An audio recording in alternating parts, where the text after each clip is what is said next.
Okay, great. So our next talk is titled Advances in Additive Manufacturing Using LUNAR Regolith Simulants.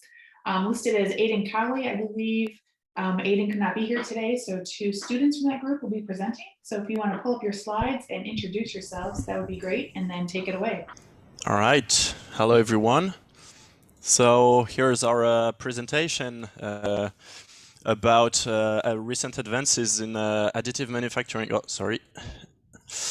About recent advances in additive manufacturing using LUNAR Regolith Simulants. Can you see it full screen now? Yes, full screen. Thank you. All right, perfect.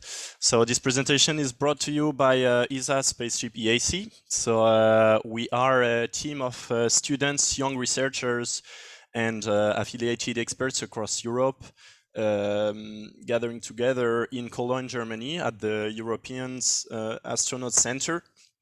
We are conducting low technology readiness level research projects for human spaceflight and lunar exploration, and on the more global spectrum, directed to future Martian exploration as well. So here you have a quick diagram about on which you can see the activities of Spaceship EAC. So the two projects we are going to, well, three actually, projects we are going to present today are about direct ink writing of Regolith slurry and fused deposition modeling of PLA Regolith composites. So it goes into the advanced manufacturing and space resources fields of Spaceship EAC. So to begin with the Regolith slurry 3D printing. So the goal of this project is to enable direct ink writing of regoliths dust using a hydrogel binder. Here you have a rough composition of that binder, composite, sorry, which is about 70% regolith and 30% hydrogel. The big interest in that project is that the gelling agent can be refined in situ from life support products. And we are also able to reach a conventional resolution, printing resolution of 0.6 to 0.8 millimeters, which is pretty close to, say, classic fused deposition modeling, generally speaking. So the 3D printed parts that are produced can then be sintered. We can use them directly as ceramic parts, or as metal casting molds for metal recycling and production of high-resolution metallic spare parts. So on the right here, you have a view of the homemade gantry system we are using, and also bottom right, what the printed parts look like before and after they are sintered. So that gantry system works, so it's a pneumatic printing system basically. We had to overcome several challenges that arose, namely slurry homogeneity. Because of the particle size distribution, we have to have a very fine fraction of regolith, and the shear thinning behavior of the composite, of the hydrogel. As you can see here on the top right picture, we have issues of self-buckling when not using the right composition.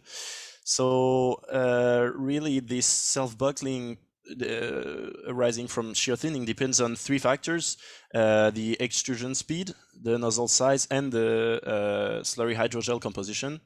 Three factors that we can twitch pretty much as we want.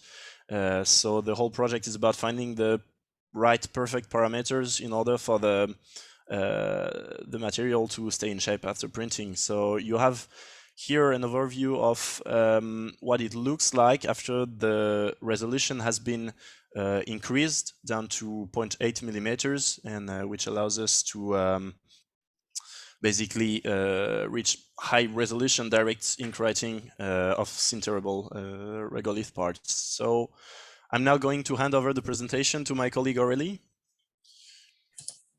Yes, hello everyone. So now I'm going to talk about 3D printing of PLA regolith composites. So the goal of this project is to manufacturing composite parts with the fused deposition modeling technique, with acid polylactic as the polymer matrix and regolith simulant EAC1A as filler. The main challenges of this project are to obtain the highest regolith content as possible in the composite parts, and to conserve good mechanical properties. So you can see a schematic of the process. So the first step is to dry and mix the raw materials together. Then put this dry mixture into an extruder to produce a composite filament suitable for the 3D printer with the fused deposition modeling technology to produce layer by layer the 3D parts, spare parts or tools. As you can see on the picture, two examples of a screw and a gear, which are made of 50 and 75% of regolith. Next slide, please. But with this process, we had several problems. For example, increasing the regolith content led to very brittle parts. And also with the single screw extruder, we had some problems of bad incorporation of regolith within the PLA matrix. So for this, we proposed and tried some solutions. For example, the first solution was to add plasticizer to have parts less brittle, but also to facilitate the extrusion and the printing process, but also to enhance the regolith content up to 81% of regolith within the composite parts.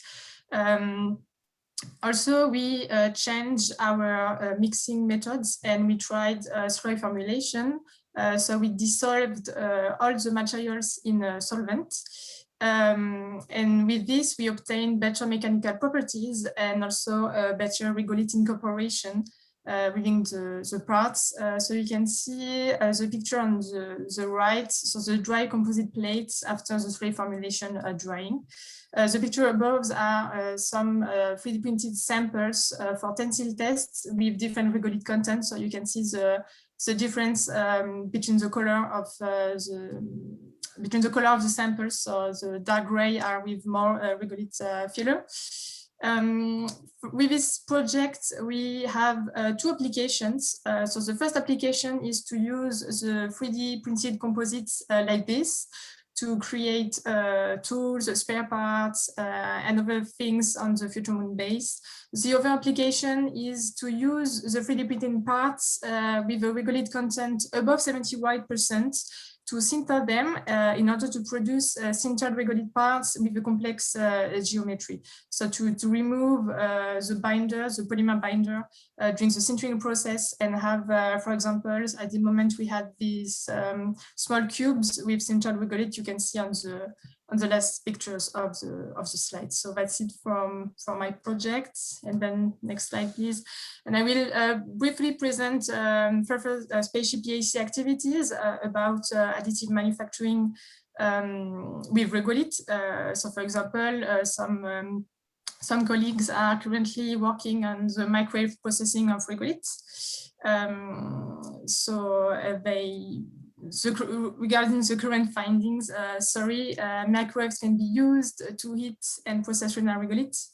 And for example, localized melting of regolith with microwave applicator has been demonstrated. And you can see the demonstrator for the microwave setup on the two pictures on the top right of the slide. And then a schematic of the application on the future moon base. Yeah, next slide, please. So that's it for our presentations. I think we are not over time, and feel free to ask any question if you want, and if you need further detailed information, you can contact Aidan Cowley. The email address is on the bottom right of the slide. Great, thank you very much. One quick question from Michael Nord. What are you using to sinter those parts? Is it off-the-shelf laser sintering machine or something else? It's a conventional tube furnace for our sintering experiment. Okay, thanks.